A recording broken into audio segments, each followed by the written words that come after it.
Peace and greetings to you all. My name is Shawn Francis Coleman, and I am your life coach and psychotherapist with PerspectVe LLC. And I'm extremely appreciative of you for sharing more moments of your life with me. Extremely appreciative of that. I don't take that lightly. Um, Briefly wanted to speak to you about this situation where sometimes certain people will cause other people to feel guilty about taking care of themselves at an optimal level and focusing on themselves at an optimal level in order so that they can take care of themselves and take care of other people, right? You've heard people say, well, you can't love other people unless you love yourself first. Now, people say that because it sounds good, and some people maybe say that and they don't really understand the depths of it. They say it on a very surface level. But if it's only going to be on the surface level, maybe you shouldn't say it at all. Because whenever you really take care of yourself and you love yourself a lot, from my opinion, I try to be objective and not subjective. But from the research that I've done empirically with other people, with readings, there is a depth to taking care of yourself and focusing on yourself, to gaining self-awareness, to having self-love. And I don't think it's right that anybody vilify somebody for taking care of themselves and focusing on themselves a lot, right? Because how else can you really grow? How else can you focus on other people and take care of other people if you're really not doing it for yourself? And I really am somebody who strongly, robustly believes that no matter how giving of a person that you are, I think that it's healthy to give to yourself first so that you can give to other people, right? And not just to give to yourself first, but to give to yourself at a high level, at an optimal level. The most you have, the best you can, as much as possible, so that you can so that you can become attuned with that particular feeling for yourself. You can understand it, and so also so that, like I said, you can give it to other people. Now, I'm not a religious person, but I do believe in the higher power. I am definitely not an atheist, no disrespect to any atheists. I'm a very spiritual and soulful person. I like to study different religions. I'd like to study different philosophies, different ideas. I like to study the universe. I like to absorb the universe and also be able to give what I have within my own universe. They say as above as below. They say as so without as it is within, right? And I hope that I said that right, but I think they should get the idea of what I'm saying, right? But I noticed that when I talk to a lot of Christians, right, and this is not to vilify Christians or speak pejoratively about any Christians, and this is not to speak about all Christians with my experiences with a few Christians, but I noticed that a few Christians that I have spoke to, which I spoke to a lot of Christians. I don't want to make it seem like I haven't, like I've only spoke to 2 Christians before. Spoke to probably, thousands of Christians in my years of living. But, a decent amount of Christians, and these are intelligent people, very smart, some of them very soulful people, maybe not as soulful as they are intelligent, but these are bright people that I really respect. And when I talk about focusing on self and how important it is to give to yourself and to love yourself more than anybody else in the world, some of them immediately go to the life of Jesus Christ and educate me as if I don't already have some awareness of it. They tell me, well, Jesus gave his life for other people. Jesus did all this for other people, and according to the Bible, that is true, right? But when I think about that, when I process that from a depth perspective, as I study the Christian deities, I study the Bible, and also as I go into just my own ideas and thoughts about what I think, right? So I don't want to be totally subjective, and I don't want to be totally objective, but I want to balance some of my own opinions with what I'm gaining as well. I mean, why else are we doing any studying, right? And as I study these things and as I think about the life of Jesus Christ, yes, Jesus did give his life for humanity, for the world, for the universe, right? But it seems like a lot of Christians don't understand that in order for Jesus to have given so much of himself to other people and things, don't you think that Jesus Christ would have had to give that to himself first? This is Jesus is the flesh, a representation of God, right? It's God in human form. Well, don't you think somebody with that type of spiritual prowess and majesty would understand even more than Shawn Coleman, even more than any of us, the power of self-love and being in love with your soul and being in love with yourself? How can you give your life to the world? How can you give up your life for humanity if you haven't given yourself loads and loads and loads of self-love? Is it possible? I'm sure that on some level it is possible. But here's the thing about that. Even if you're not a believer in God, if you're not consciously soulful and spiritual, if you don't think about yourself or think of yourself in a spiritual and soulful way, if you give your life for somebody, if somebody's given their lives, because if somebody's given their life, obviously I cannot talk to those people right now in the physical.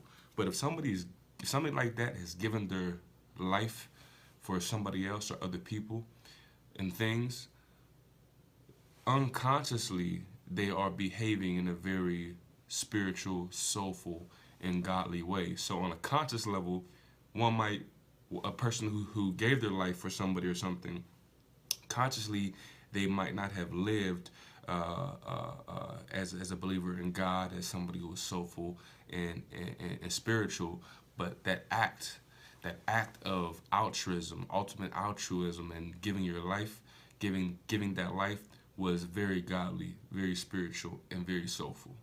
Right? So you don't have to be spiritual and soulful to give up your life, but if you're Jesus Christ, I would postulate and I would assume that you understand the power of self-love. I would postulate that you understand that you have to give to yourself. You have to amass to yourself loads and loads and loads of love, of self-focus, self-appreciation, all these different things so that you can give it away.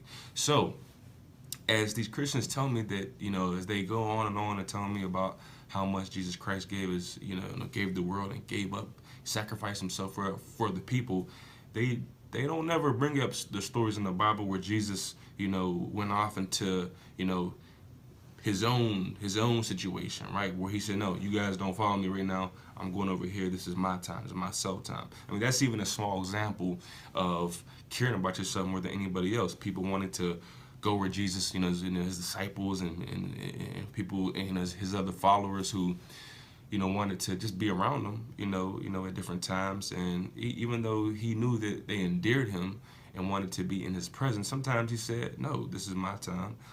I am going to, do what I do in my own time. That's an example. That's a very small example of caring about yourself more than you do other people, and there's different levels to that as well. So I just don't think that it's a good argument or a good debate. We won't even say argument or debate. I don't think that it's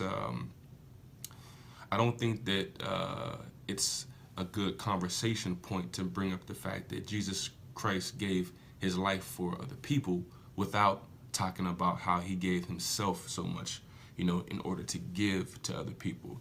And I remember one particular person, very bright young lady, actually I have a lot of respect for her. And, we had this conversation and she said, wow, I didn't even ever think about that. See, I didn't think that God had to give love to himself first, because I've always thought that God is love, right? God is love, right? And I mean, that's what some of us have been taught, right? God is love, or love is God. I believe it is Osho who said that, it's not healthy to give God a personality, right? Which is a whole nother topic. But back to this young lady's statement, she had never thought about the idea that God had to give himself love, because she always thought about the fact that Jesus Christ was love, right? But I saw her going into her own thinking and mental faculties, processing this idea, and again, this is my own opinion, so I don't want to, encourage you or influence you to think that what I'm talking about is factual. It's just my own personal opinion. But I do believe that in order for somebody to be loved, they have to give it to themselves first. So Jesus Christ may be love, but I do believe that Jesus Christ had to give himself that love. high amounts of it, optimal amounts of it, in order to give it away to other people. So I say all this to say, don't feel guilty, if you take care of yourself at a high level. Don't feel guilty if other people make you believe that loving yourself and taking care of yourself and doing things for yourself that they think is selfish is selfish. Don't think that it is. Don't be in a situation where you're feeling guilty about it, right? Because why would anybody encourage you not to be the best you? Why would anybody encourage you not to love yourself as high as of elevated amount as possible, as much as possible? Why would somebody do that? It just doesn't make any sense. Why would somebody try to steer you away from taking care of yourself at an optimal level? It doesn't make any sense, and I don't believe that it's healthy for you, and I don't think it's healthy for anybody else.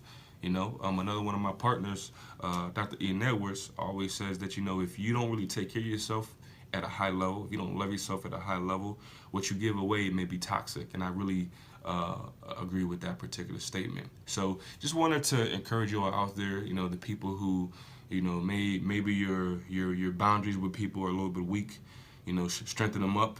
I'm a big believer, in therapeutic boxing. We learn so much that sometimes, you are more powerful with people when you keep them at a distance, right? So you have to back some people up off you who are telling you that it's selfish to care about yourself, to think about yourself, in an optimal way. You may have to create some barriers with those people. All right. That's pretty much it. I could ramble on. I don't want to. Again, I just want to give you guys and gals, or men and women who's ever watching the video, boys and girls. I want to give you guys some information, brief amounts, so that you can take this and so that different ideas can spawn in your own mind, right?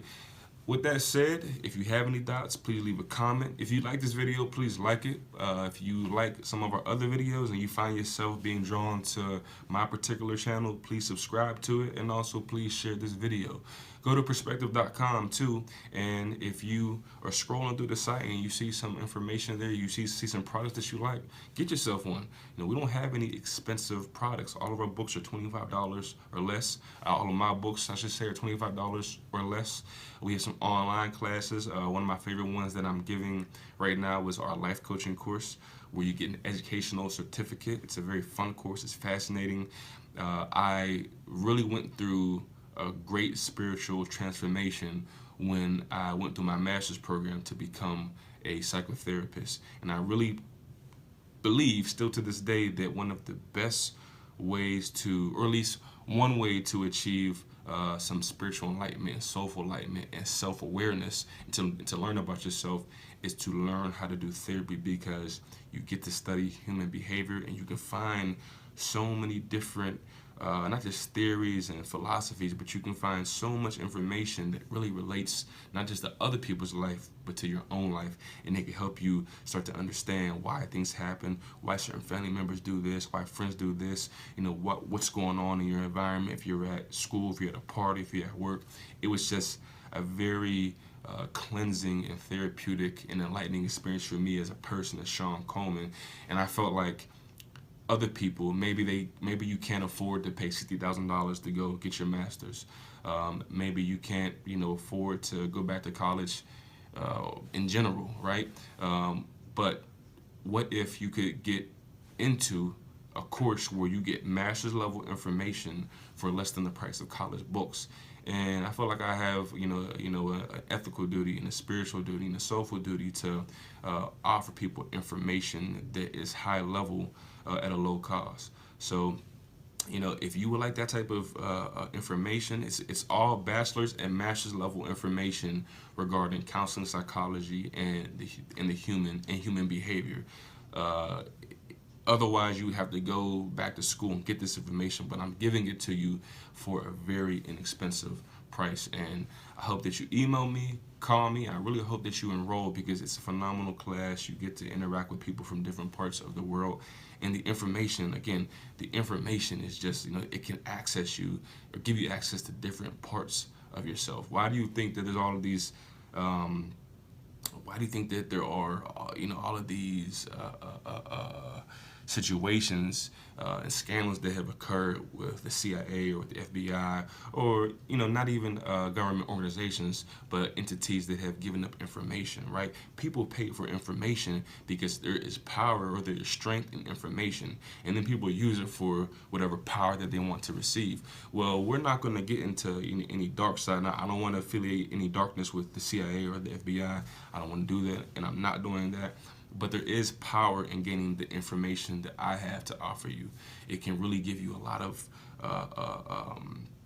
not just enlightenment and soulfulness, but it can give you a lot of resolution in different areas of your life and allow you to go to the next level. All right, more classes that we have, I'll talk about those in future videos, but thank you for allowing me to spend some extra time and talking to you about that, and I hope that you come back to our channel. My name is Shawn Francis Coleman, and I am your favorite life coach and your favorite professional counselor. And like I always say, I really hope that that's true, y'all. I really do, please. You know it's true. You know it's true. All right, take care. Peace.